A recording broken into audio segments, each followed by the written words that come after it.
Welcome to the Sandbox to CEO podcast, where we share journeys to success. Now, here is your host. Get ready to be inspired. Good morning, good afternoon, or good evening. I have, not as always, with me today, J.R. Zerzinski is in town. So we're doing something from the couch at my house, and we're getting it done. How's it going? How's the flight in? Good question, right? I think I've had some pretty bad luck with flights lately. I got two kids. We ended up getting on a flight out of Philadelphia coming to Chicago. And what happens? It's delayed. I feel like it's always delayed. The flight's always delayed. What do you do when you have two small kids with you, 9 and 8, and a flight gets delayed? You got to come up with things to do, right? So what did we do? We were actually, let me step back first. We were trying to park and the line was long. So then I was a little nervous if we were going to make it to the flight on time. Well, on top of that, your daughter doesn't feel well at the same time, right? Yes, and my daughter wasn't feeling well. She wasn't feeling well, and we had a flight scheduled to come to Chicago for the week so that they could spend time with grandma and grandpa and their cousins for the week, and just did as much as we could, but she was good enough to travel. Yep.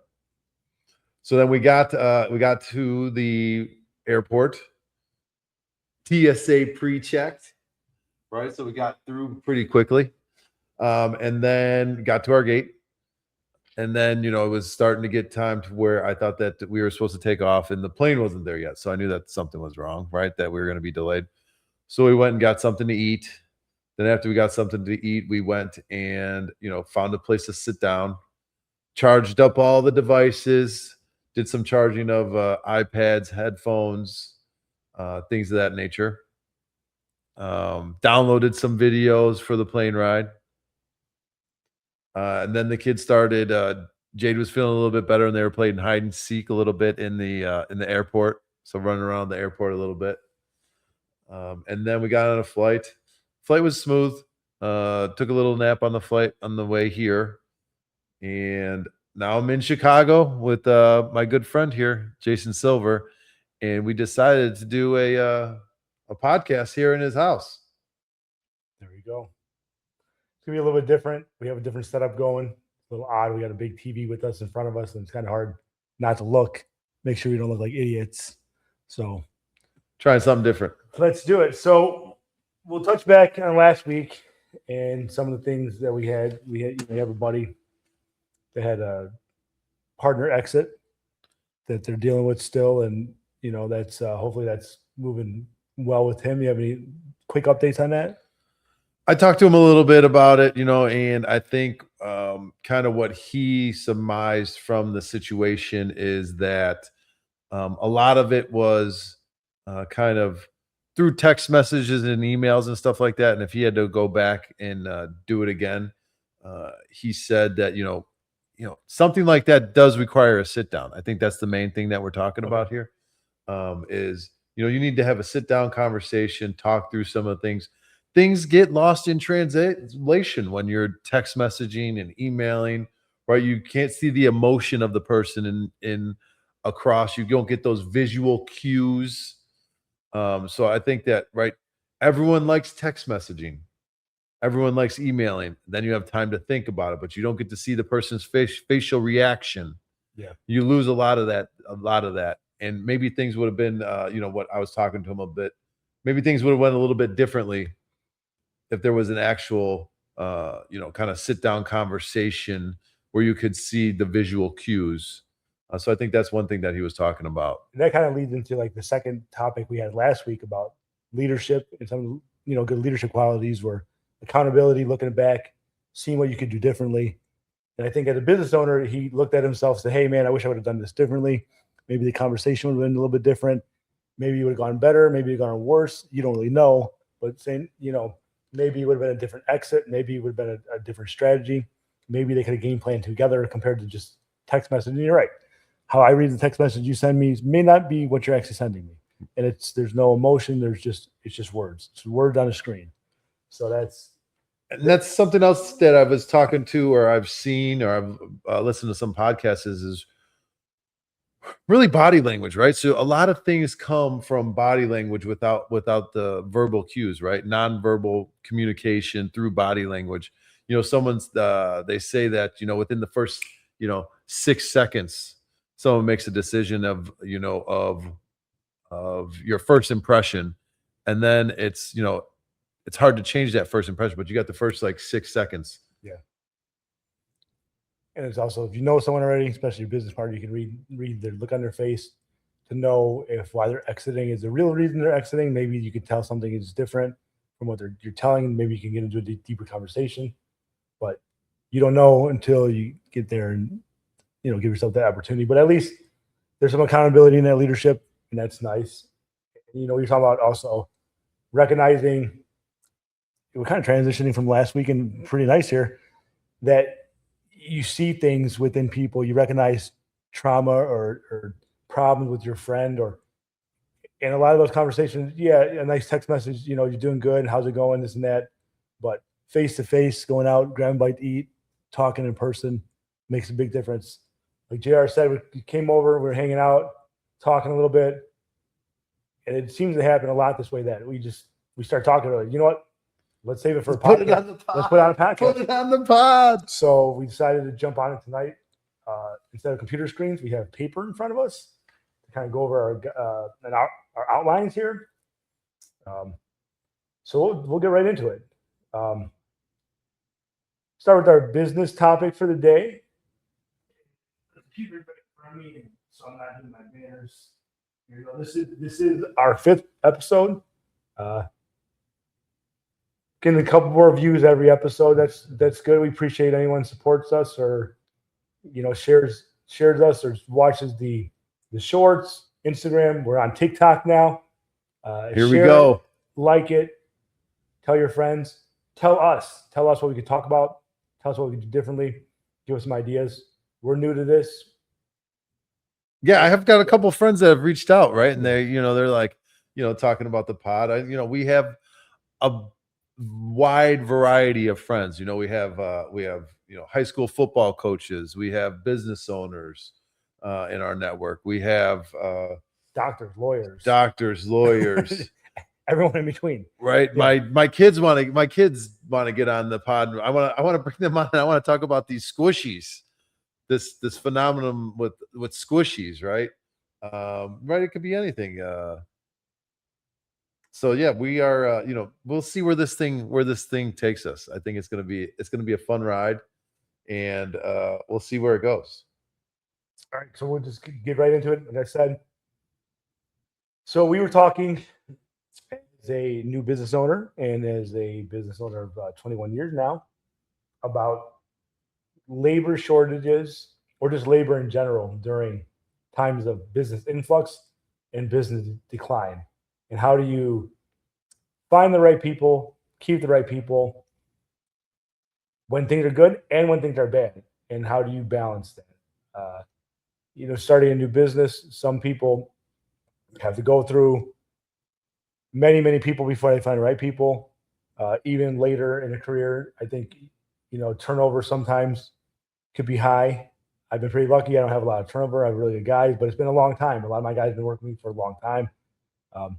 So let's discuss, how finding the right people, and this kind of touches back a little bit on last week's episode, but how finding the right people and making sure they stay busy, or is it even easy to find people? Because I know on my side, it's not really easy to find skilled labor, quality people, especially for the right price.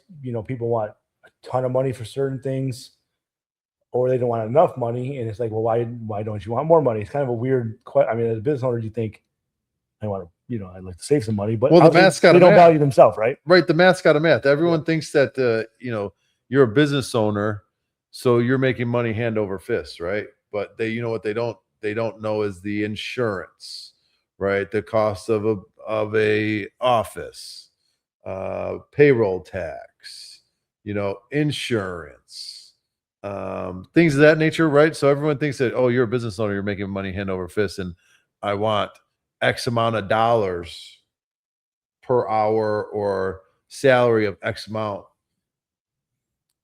But the math's got to math, right? If the math doesn't math, then there is no business and it can't sustain itself. Let's touch on like the lag effect and not having enough workers, employees, however you want to put it, during times of influx of business, or things are running steady, but then you have an opportunity to take on a little more. It could not be like a huge influx, but sometimes one project, one client could really change the dynamic within the company. So how are you looking at what you're doing and how are you trying to handle that? Or how do you think, what would your advice be? Or again, we're not experts. This is just us talking, but what have you seen with other people? What do you think you're doing? Let's discuss that. Yeah. So I think, in most cases, I think you gotta, like, and I've said it before, you want to get the right people on the bus. You need to have a good protocol or orientation to set a guideline or a vision, right? You want to set a vision for your company and culture, right? I think that's important. And I think I'm trying to think of the movie now. Is it Angels in the Outfield? If you build it, they will come. Oh, I think is that Angels in the Outfield? no. Oh, God. What is it? No, I'm blank. The one with It's in the cornfield that's in Isn't Iowa. Angel in the Outfield the one with the kid? No. Angels in the Outfield. It's Angels in the Outfield, and it's like, hey, if you build it, they will come. If you build a Field of Dreams. Field of Dreams. Field of Dreams. Angel in the Outfield is one with the kid that Angel helps him play. Yeah, okay, all right, you're right. All right, yeah. So Field of Dreams, right? So if you build it, they will come. If you build a culture that people want to come work for you, I think that it will spread by word of mouth, right? You could have one employee that could turn into 5 employees because they're like, hey, you know what? This is a good company to work for, and we're having fun, and we want to help them succeed, which then in turn builds that culture that that everyone wants, but it can't always put their finger on how to get it. So to get on that a little more, how important, and we're going to kind of bounce around a little bit because this is a last minute thing and we're just going, right? So how important do you think the social media aspect of creating a culture is, letting people know how you run your business, if your employees are having a good time, putting out a couple years back, I did like an employee of a month, and not even really just like an employee spotlight. And I, put a picture of a guy, showed him working, gave a little info about it. Do you think things like that, introducing your employees, showing if you guys are having like your quarterly party, let's say you guys go putt or bowling, things like along those lines, do you think that's important as part of helping not only build a culture, but exposing your business beyond the business part? Because that's really what you're doing, kind of showing how you treat your employees, and your employees are having fun and they're happy, right? So you're showing the culture of your company. And do you think that's important in finding the right labor? I think what I think is, I think that each individual employee has their own agenda, right? I've said it before that people really only care about themselves, which I'm 100%, I wouldn't say 100% because you can't be 100%, 95% sure that it's just human nature. So motivation for one person might not be the same for another, right? If you talk about comp plans, maybe you have one employee that says, yes, I am the employee that's going to work really hard from 9 to 5, but then after 5 o'clock, I'm going home and I'm spending time with my kids and my family, and then that's it. Maybe that's their motivation, is to get their work done at that timeline and then be done. You have maybe another employee that is like, I want to work, 12 hours a day, make as much money as I can, as quickly as I can. So I think that, and you have to figure out and talk to each one of them differently, right? On a football team, Tom Brady doesn't get treated the same that the third string quarterback gets treated. Or, there's just Allen Iverson doesn't get treated the same way as the guy that's sitting on the bench. So you're saying from like the social media aspect and showing off your company culture, you don't think it automatically inflects or it shows how the employees feel, and it doesn't. You don't think it really will bring better people onto your company? I mean, how do you? So I think, yeah, I guess to your point, right? I think the social media, right, it's huge, right? I was just watching something where they were talking about YouTube and how to be a good, you want to call it YouTuber, and it's not even about posting as much, being consistent. It was about packaging the whole entire portfolio thing together and learning the actual how YouTube actually works and studying that thing. So I think, you would think, right, if you are showing the world or people in your industry that, like, hey, you know what? They went to a Sox game or they went to a Phillies game and they look like they're having fun and their family's there. That is showing something, and I think that could attract the right employee that wants to be in that situation also, right? Like, maybe that's important. They're like, oh man, I see them over there at that company. They're going to this game, or they're having a family bowling night or a family picnic. And you know what? I would like my family to be able to come and meet the rest of the people that I work with and things of that nature. Yeah. I think socializing within a company is a good thing. I think when you have a company and you're able to do certain things like that, I definitely think it's a morale boost. And if you were to show it off a little bit, especially at the company that's looking to hire more people, when they go to research your company, they might see some of that and be like, hey, this looks like a good company with some other good employees. Could they get exposed to their employees before they actually meet them in person? Maybe. I do think there's some value to that. Well, and you get to build that trust trust before you even get into the company, right? You'd be like, you could almost feel like you belong to the company before you even belong to the company. So moving to the next one, influx versus quality, right? So how would you handle, I guess, let me try to reading this and trying to think of how to reword it, kind of like how I wrote it in the first place. But so you're doing well, business is going good, but you're getting provided more opportunities. For someone like me that's in construction, it's a little easier to say, hey, I'm going to look for the more quality project. I'm going to look for the nicer project, the bigger project, the easier project that the dollar amounts level out. But as someone in the healthcare industry, it's a little bit different because you're providing like a service to someone in need.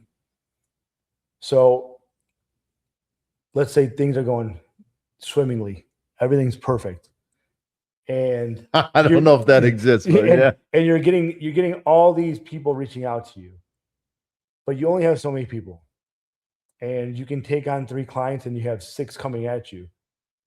Maybe not even just from your field, but what do you think you look for as a business owner or someone that's trying to build business in a quality way? Because it's not always the money. The money's not always the ticket, right? Right. So what are you looking for when you're weighing that influx of business versus quantity and quality? I think that's a hard question to answer, right? Because you don't want to put a bad product out there, right?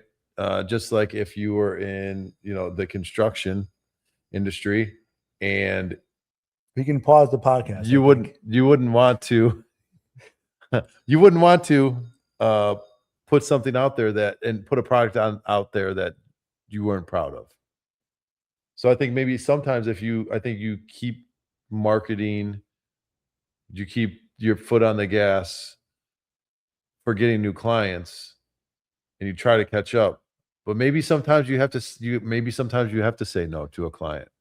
You have to have the right client. right? Maybe you just need to have the right client. That's something that I think a lot of business owners have a problem Tough with. time doing, right? A very tough time. You're like, oh my, I got this, so I'm gonna take this job and I'm gonna do this, and then you're like, but you know, there's a such thing as a good client and a bad client. Yes. Right. I also think not enough business owners, not enough people in general say no to certain situations when they should be saying no to certain things. I also think on the other end, a lot of people, including business owners, including from the personal side, we're not saying yes to enough. So we're not saying yes to that bigger and better. We're scared to take that step into something different. I don't know. You know, you own a restaurant, you have things going well. When do you add more food to the menu? When do you expand? When do you do this? So, like, finding the balance of saying no and saying yes, I think is super important, and that's part of the quality versus quantity, and building at the building at the same time. I mean, would you agree? Yeah, I mean, it's tough. I think that's if it was easy, everyone would be doing it type thing. Yeah. And I do know, because I've been in sales for a very long time, there is such thing as good customers and bad customers. And really, to be honest with you, customers want to be shown, right, and navigated the path to success, right? They want it to be easy. Everyone wants to push the easy button, right? So as a salesperson, you want to be able to walk them down the solution that you have. It's, hey, we're going to do this first, we're going to do this second, we're going to do this third because of A, B, and C. And because A, B, and C, does that sound like that's going to be a fit for you? Do you think that's going to be a good plan? Why would you not want to do A, B, and C if it's going to have these results, right? Yeah. That's kind of how how I've always kind of sold, is more of a consultative selling, of being, hey, I already told you that, product does A, B, and C. You have A, B, C problem. This solves A, B, C problem. Why would you not want to solve A, B, C problem with this solution? Yeah. It's not really selling. It's like you're problem solving for them, helping them with problems and coming up with solution and saying, sound like a good idea to you, right? And if it's if you've done your job and you've asked the right questions, more times than not, they're going to say, yeah, that does sound like good. What's the next steps? And that is the key thing when you're in sales, is when is buying clues of when they're saying, okay, what's the next steps? And then the hardest thing to do is then be quiet. Just be quiet. You can't talk. Just be quiet. It's going to be awkward silence. Just be quiet. Say yes, say no, be quiet. Talk when you need to talk. Don't talk when you listen when you need to listen. Most of sales is listening and asking the right questions. And we are already bouncing all over the place, guys. We're not sticking to topics right now. We knew this would be a wild one. No, we're not drinking. So it might seem that way, but we are trying to do. My phone is going crazy. Let's do that on your phone real quick here. While you're over there, we're gonna push on through to our next topic. We're gonna get in the trenches here. Whenever you're ready. See, it's okay to be silent and just sit there and wait. It's okay. And family and personal stuff sometimes need to outweigh business, a silly podcast, whatever. Answering calls, answering, texts from your kids. Let that take priority when it needs to. And, it mostly should. But we're going to jump into, like I said, in the trenches. We're talking about capital, building capital, keeping capital, and deploying capital.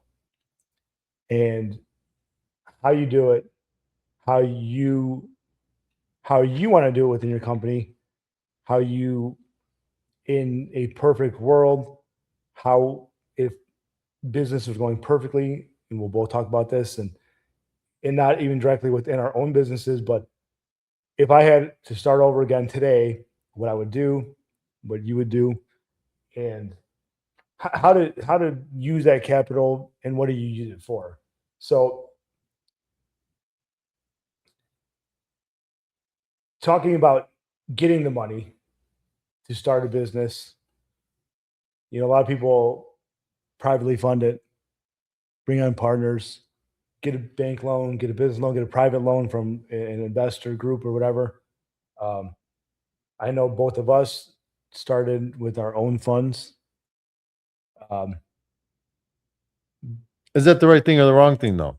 If you had to do it all over again, would you start with your own funds, or would you try to get a small business loan, or would you try to get investors?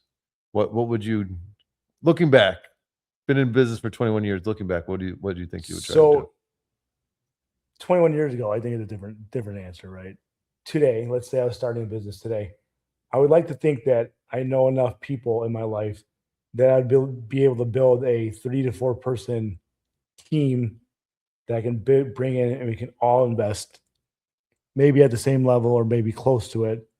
Um, as someone that likes to own a business and wants to have majority control, when I love the idea of doing, 40 me, 20, 20, 20, that's what I would love to do, but that's not always how it works, right? Right. So I think what was that one show with the Rock on HBO about the flies, floats, or rolls, or you can live in it, you rent, you lease, or whatever. You always use someone else's money. Yeah. You don't ever want to really use your money for anything. Right? It's easier. More money in the bank is sometimes better. And I know even these billion-trillion-dollar companies are lending money from banks, right? So clearly the strategy is using someone else's money, even if you have the money. Well, that's the, or at least it seemed that way, right? yeah. Well, that's the number one thing is having money work for you. It's a avenue to get things done, but you want your money working for you as much as possible and being able to use, from my understanding, right, is you being able to use debt, right, and good debt. Yeah. So as you're growing, so you have the company, as you're growing, and just because you're making more money doesn't mean the amount of money you're making is the amount of money that you need to grow. So when do you think is, and there's no right answer, right? Right. I'm already asking a question I already know there's no right answer for, but when you're doing well and you want to expand, what do you do? What would you do? If you're, let's say right now you're 3 or 4 years in, you guys are killing it, but you need to expand. You need larger office space. You need more office employees. You might need to bring another partner in. You might need to go to the bank for a bank loan. What do you do? What do you do at this point? I don't know that question. It's almost like kind of and thank you for asking that question, because I don't think I've really even thought about it all that much. I would think that you would want to, do you bring a business partner in and they buy in and it's percentage of ownership, right? Kind of like Shark Tank type stuff. In perpetuity. Do you, I don't think I've done enough research or listened to enough information to make to have an educated guess or conversation on that. If I'm being honest, I don't think. And a lot of these questions, because I do most of the outlines for the show, a lot of these questions are really questions I want to ask myself.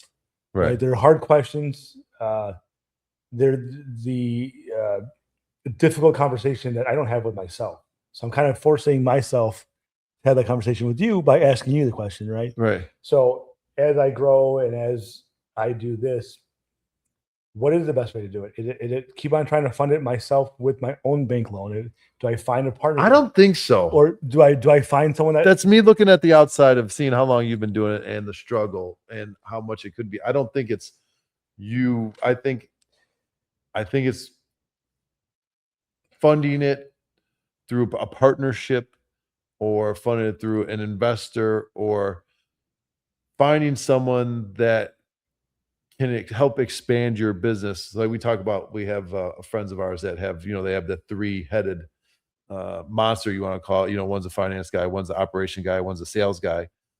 I think that maybe the next step in my eyes for you would be to like look for someone that, or to partner with someone that's either someone that could run the books really well or someone that could do operations really well. Maybe someone, is a full-blown project manager, been doing it for 10, 12 years, wants to get in business, and it has some capital to then invest with you to then help grow your business, because they're bringing, yes, there's capital involved, but they're bringing some other value than just capital. You need something else than just capital. And this is probably, you need some kind of other value that they're going to bring. This is probably a better topic for another podcast, because this is not what we're getting to. And maybe we'll bring it up next time. I'll definitely try to remember to put it in next time. But in 5, 10, 15, 20 years, if you continue growing by yourself with all the struggles, all the blood, sweat, and tears, in your company valuation says you're a $10 million company, but you did it all yourself. Right. Are you just a $10 million company in your eyes? Because it says so on paper. It says someone can buy you have your portfolios worth $10 million, right, whatever it would be. But is that all it's worth to you? And I know 10 million sounds like a lot of money, and it's great money, right? But you went from zero to that, right? And that's. I think you gotta leave your ego at the door, because it is what it is. I think it is what it is, right? I think that's something we're gonna have to. It is what it is. It's like you can't manufacture. It's what someone's worth.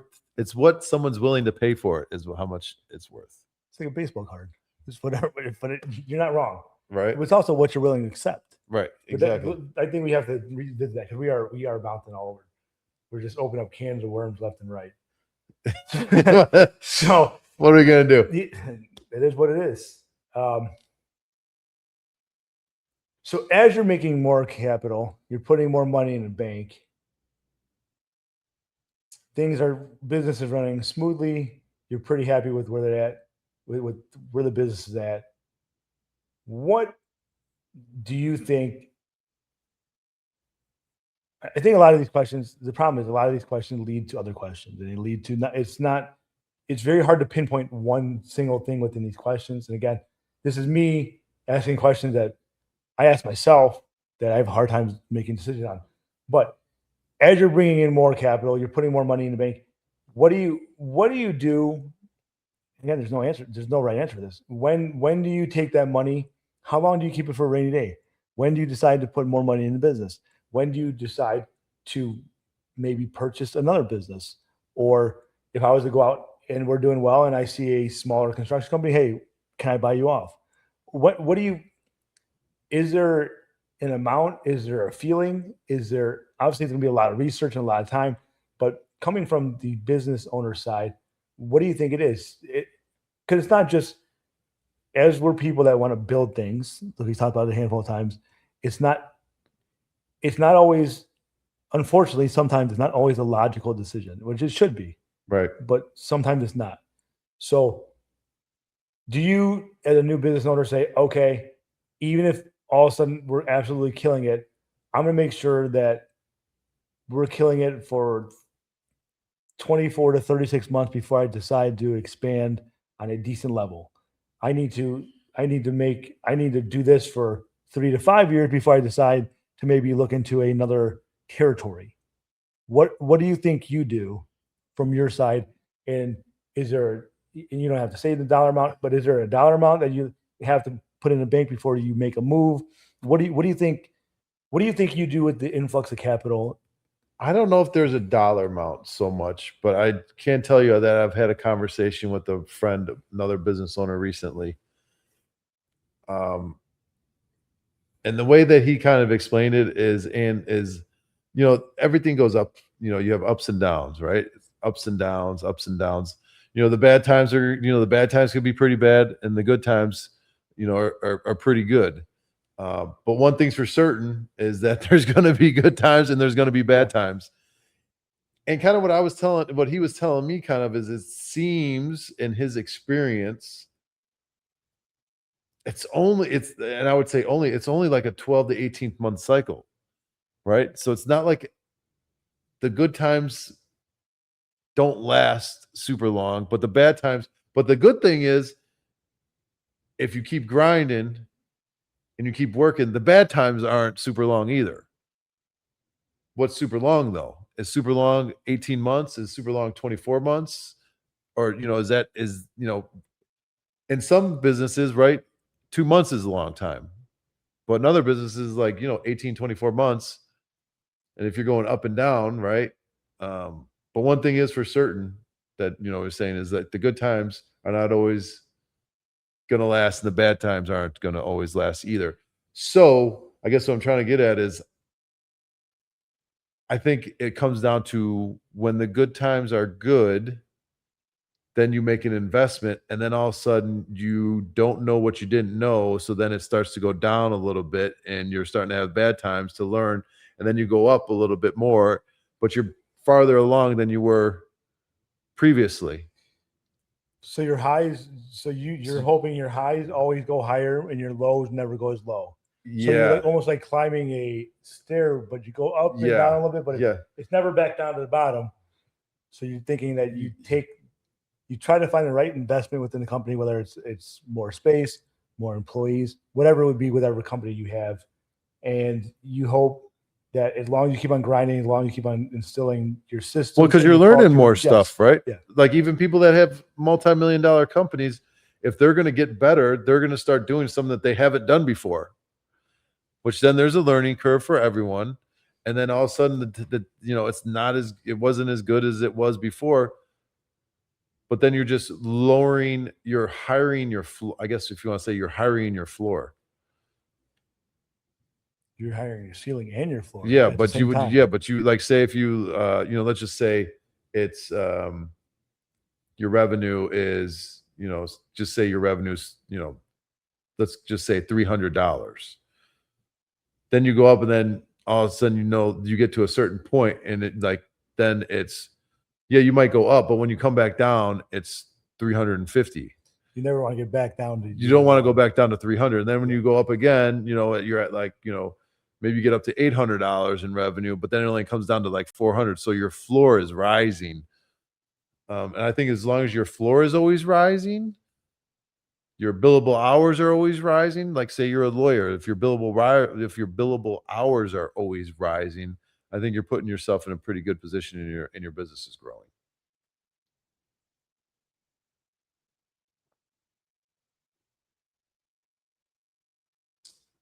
Nice long pause here that I'm reading this. See, nothing wrong with silence, guys. Yeah. Well, and I think it's a good thing that listen, if there were clear, concise answers to all the questions we're asking and things we're talking about, everyone would be million and billionaires, and doing this would be easy. And life would be. And I wouldn't have gray hair. Yeah, life would be much easier all around. We've been posting memes on our channel, on our Instagram and TikToks, and we actually just posted one the other day that I just thought about, because again, I'm thinking about these questions, I'm seeing things and thinking about things, and came across a quote that we posted the other day, and I'm gonna turn music down. I don't want to get cut off of YouTube here, but what I posted was challenges are what make life interesting, and overcoming them is what makes life meaningful. Which I think is pretty sums up kind of what we're talking about, right? So right. You go through the challenges of growing and the challenges of your downslopes, but that next upslope makes that first upslope much more meaningful. And when that bottom doesn't hit as far bottom, it makes it much more meaningful. So challenges are good. If you did everything perfect all the time, you would never learn. And if you came across a mistake, you wouldn't know how to handle that mistake. Right. So being perfect is what we all shoot to do, but no one's perfect. No one's perfect, but no one's perfect. No one has the perfect marriage. No one has the perfect relationship. No one has the perfect job. No one Facebook might say it's perfect. Yeah. And you might be showing it on Instagram, you're perfect. But I can guarantee you, no one's got the perfect family. No one's got the perfect marriage. No one has the perfect job. No one has the perfect house. And no one cares, right? And no one really cares. And it just doesn't exist. Yeah. Everyone has problems. Everyone has family problems. No one has the perfect family. That's from my experience. Yeah. All right. I mean, you were worried about being able to do this for an hour. We're at 40 minutes, and we said a couple topics to go. So here we go. Let's cruising. So we're going to talk about AI and the AI sweet spot and how to leverage it, but not to overuse it. I was listening to the PBD podcast. We'll drop them, and they were talking about a bill in Florida that is on the Florida pass, allowing parents to make the decision for their children if the children can leverage AI in school and how much AI they can leverage for schoolwork. I'm a parent, right? So I'm a parent, 9-year-old, 8-year-old, and we're talking about AI.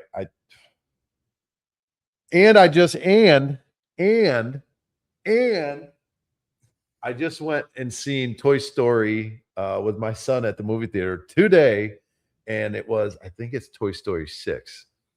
And it was talking about, the whole thing was about iPads and how the imagination of the kids, they don't have imaginations to play with toys anymore, and how the iPad kids are just sitting there. 3 kids are sitting there and having a play date, but they're just all sitting on their iPads, right? And how do we get them to start playing with and having the imagination to then think for themselves? It's like it's like that movie WALL-E. I don't know about these things. I don't know if you remember that one with the little robot, but everyone in that movie was very out of shape. They all sat these little hovering rascals, and they all had these little screens in front of them. And you and I would be sitting next to each other right now, but talking to each other through the screen. Everything was done through the screen.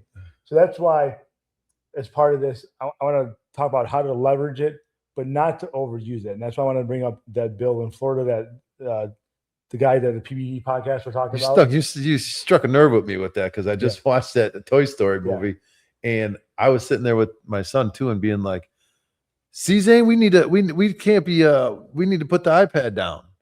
And I think they did it pretty well, to be honest with you, the movie. And there's a lot of kids in the movie in the theater, so maybe that gets them to start thinking about it too. And I think that hey, maybe I should play with that toy that I had before. Maybe I am on my iPad a little too much. I imagine the movie kind of pushed them to use their imagination a little more, play with the toys a little more. Yes. Kind of tried to show the kids, hey, get off your computer a little bit and go out in the world.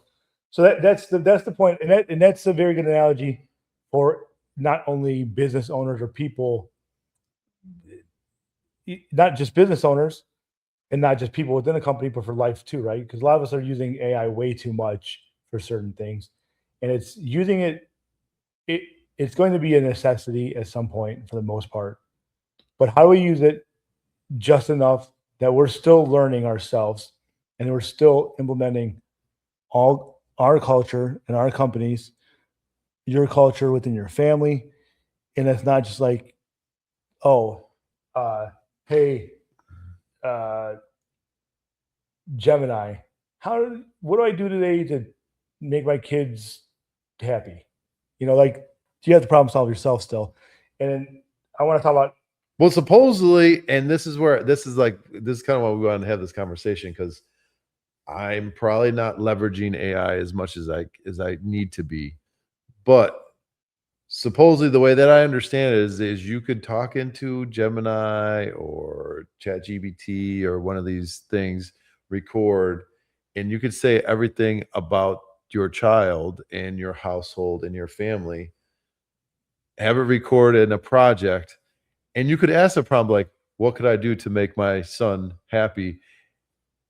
From the way I understand it, it would give you a response, and it would be dead balls accurate. So this is totally true. I'm leveraging AI within my systems, and I I had a buddy of mine, Steve. Thank you, Steve, for helping me build Scuba Steve. Scuba Steve helped me build out my Claude AI, and we're still working on it. But just the amount of work he put into it helped me go into my systems. And I was able to ask, by what people are putting into the system, their daily updates, their check-ins, this and that. Can you tell me if the employees are happy within a company? Can you tell me if they're performing the way they should be? And the AI response is just based on what they're putting on paper, not even like words I'm talking to them. We haven't got into, and I actually use a recording AI device called Plod AI, which is pretty nice. It's like a little button that I take into estimates and meetings. I can talk through things. It puts it in a really nice outline, and I actually just integrated that. So now I'm going to start recording a little more, Right. so I can get more out of it. But it was pretty wild that it kind of knew. It would say Armando, and next to Armando, it would list tasks that he typically does.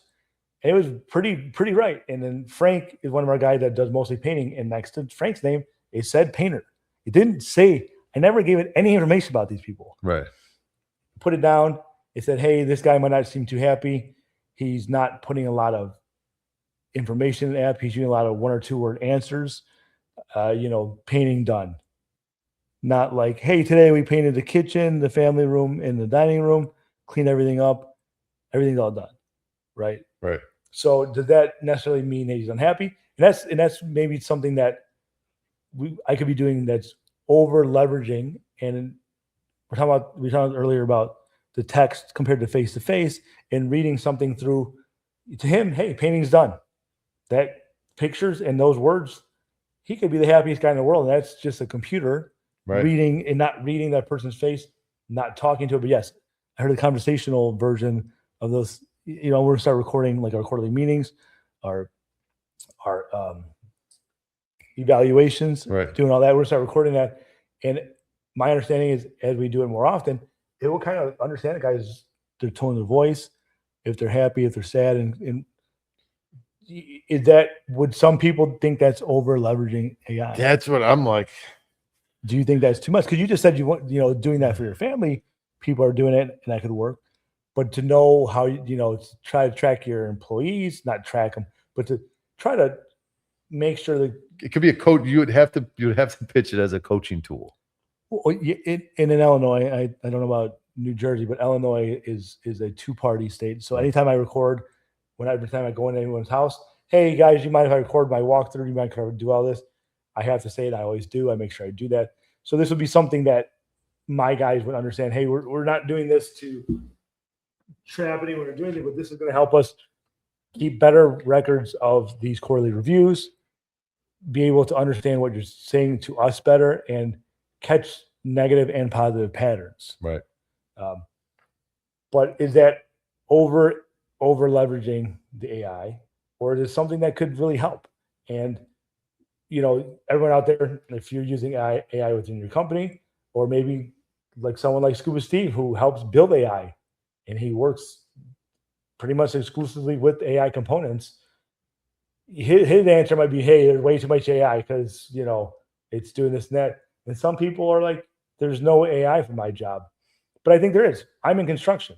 We're using it to help us do certain things. And it's not going to do the work for us, but it's going to help us with our systems, help us with our schedules. It helps me to make sure when I write an estimate, I'm not having it write estimates for me, but when I write an estimate, make sure that the supply material, the material I have to supply, the material costs are up to date. Right. Things change so fast. I can ask it, am I giving the right prices? Is my price competitive? And that's also, how do you know that? You ask the client, you ask other people you know, but they don't always tell you. Right. So I think there's ways to do it without overdoing it, but how do you know when you're overdoing it, and how do you know when you're underdoing it? And you're saying you're underdoing it. And why do you think you're underdoing it? Well, because I think, I'm not probably using it enough to get metrics to help run business properly. Um, I know the 30,000 foot view of AI, and I think that, yes, if you're not using it, you're falling behind rapidly. And like also with like Claude, right, where it could do tasks for you, where it could go through your emails and return some emails for you, which I feel like I'm starting to get that from some emails that I'm getting back, where I'm like, I don't know if this person wrote that. Or, it's like, yes, it kind of makes sense what they're saying, but doesn't make all the way sense. Yeah. I mean, I think you could have it right and send it without even checking it. I will utilize like the polish feature. We run everything through Google Workspace, and we have Gemini built in. I do a lot of driving, and I do everything I can to do text, to talk to text. Right. When I respond to things. And I'll hit the polish feature. Yeah. And it will clean it up. And sometimes it takes my words, it cleans up, but then sometimes it doesn't sound like me anymore. Right. But it is me putting it out there and just polish it up. Yeah. So, I mean, I think there's ways to do that. Do I think the full automated answer? See, in my opinion. Well, let me give you an example here. I had somebody that I had a vendor reach out to me because new business owner is like asking about cleaning my office space. And I'm like, I have an office in a Regis in a co-working space. And I responded with, I don't have an office space. Thank you. Then I got another email that was basically asking the same, like, all right, well, when would be a good time for us to come and take a look at your office space? Yeah, it's definitely automated. And then I said, no, thank you. I do not have an office space. And then, 2 days later, it asked me, again. I'm like, this is not the person. They're not reading this email. This is AI, totally, right? So like those things, like I don't want to utilize AI that way. But I think, when you get 50, 60, 70 emails, be able to go through it and more efficiently, right? So it's all about efficiency. And to be able to get through tasks done more quickly. Well, and when it can outline the email for you, so you don't have to read the whole thing, it can definitely help with those. But or if it even responds a little bit, and then you actually, you check it, look at the response, put it in your own words, or use the feature where it says you suggest it to do something and it changes it a little bit. Yeah. I would say that's what I use AI for more than anything is, I write the email or I will ask it, or I will say, write an email response for this, that, and for this, and remember to mention XYZ while I was at that meeting, and make it personalized, and it will write that email in 15 seconds. Where that email, if I was to write it before, 2 years ago, it would have took me 25 minutes or 15 minutes. Right. I also think what you made a good point there, that you could have it write a pre-written response, but before sending it, maybe double checking it. Because like we talked about, nothing's ever going to be perfect. Even AI or robots, I don't know how, it's going to be so. I guess that's another question, right? Will it ever have the human touch to it? As it learns more, will it present as more human?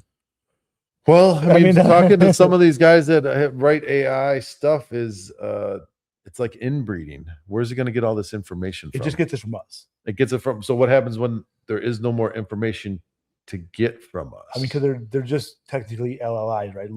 The language, models, whatever they are, whatever it's called, or LLMs, right? Large language models.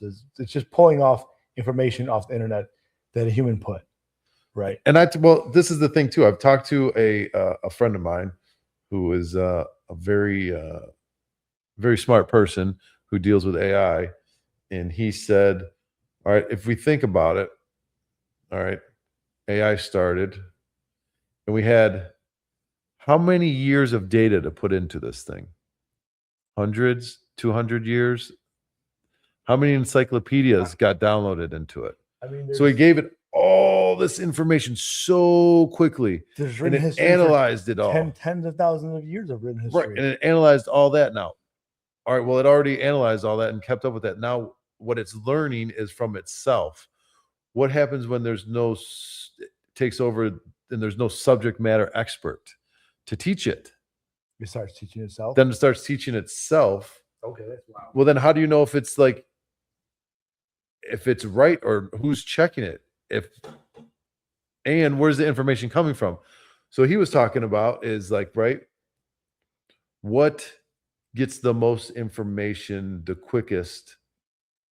And we're just talking colors, everything. I don't know if it is, but there's the Google glasses, or where you're looking at the Google glasses and your eye picks up so much information so quickly.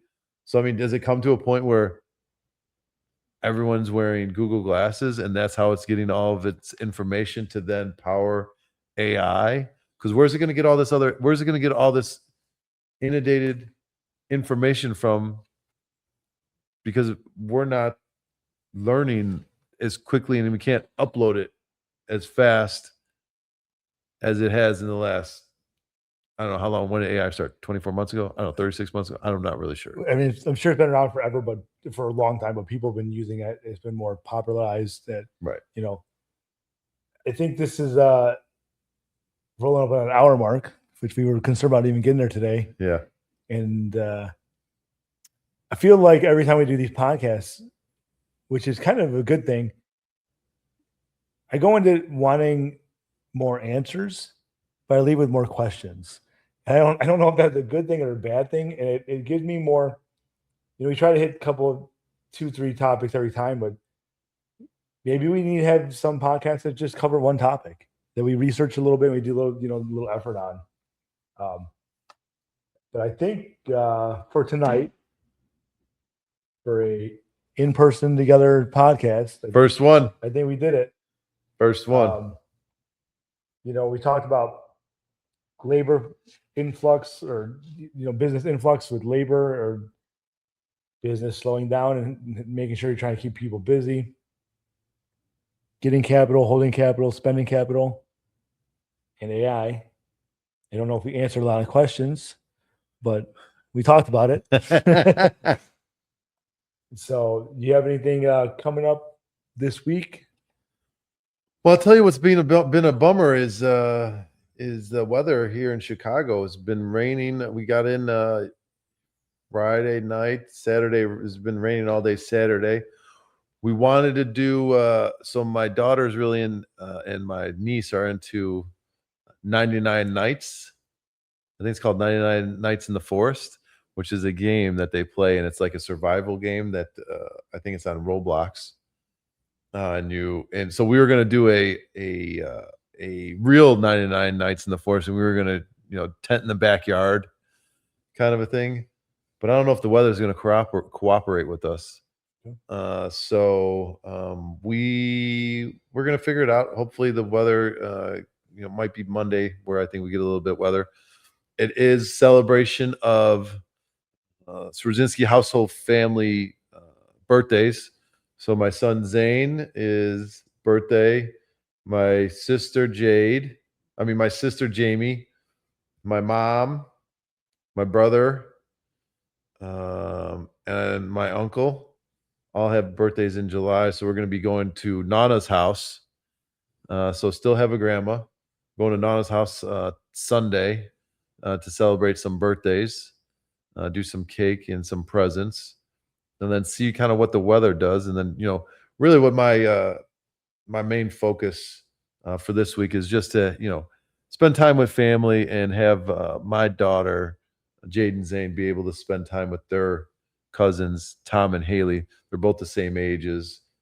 because we live in New Jersey, they live here in Chicago, and when they get together, they have a lot of fun and want to make sure that I'm helping to build that relationship for them for when they grow up, and that they know their cousins. Sometimes people have cousins that live in different cities and states, and they don't interact, or they don't see them that much. So I'm trying to avoid that.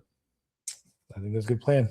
Nothing wrong with absolutely building a stronger family tree is definitely a good thing. Me, I don't have much going on. Back to work on Monday. No golf, no weather, plans. No golf. The weather's not cooperating, so I don't get to go out there and shoot over 100, which is not good in golf for people that don't know. Shooting over 100 is not good, but I like it. It's getting outside and doing some things, networking. On a personal note, about 5 weeks in, without having anything to drink, I decided to stop drinking a while back. Good. So that's nothing happens. It's just something, trying to make some changes and just trying some new things out. And it does sometimes put a damper on when you have nothing to do on a Friday night. But you know what? We're working on it. They have some of these mocktails out there that taste pretty good. They don't do anything, but taste pretty good. But something like that, we talk about putting yourself out there and taking the first step to something. And whether it's you want to stop drinking, you want to stop smoking, you want to get out of your job, or you want to start a business, you want to start something new, you want to get out there and do an open mic and try some comedy out, or you want to learn to play guitar. It's never too late to make a change. It's the first step's the hardest step, right? Yeah. First, you just got to start. Like starting this podcast, dude, you just got to start. Showing up, just that start. First step and showing up is the hardest thing. And whether it's you want to cut something out of your life, add something new, if you feel strong about it, do it. Don't look back in 5 years and say, I wish I would have done this 5 years ago. Do it today. Get out there, make a change in your own life. If you believe it's for a positive, go out there and do it. So if you got nothing else, we'll probably try to get at least one more in before JR leaves town. Maybe we'll do another, I don't want to say couch session because I think that refers to something else, but I mean, it is what it is. It is a couch session, and it is kind of a can be thought of as a therapy session or a what's the word? Trying to be. Oh, I can't think of the word now. Accountable. Right. I think this is what's keeping us, it helps keeping you accountable. That's our main goal. So like, share, subscribe, tell your friends, tell your family. We're not getting a lot of comments in the comment part. Feel free to comment. Feel free to reach out through TikTok, through Instagram, DM us, shoot us some requests about topics. Again, we'll bring guests on, looking for some of people that are interested.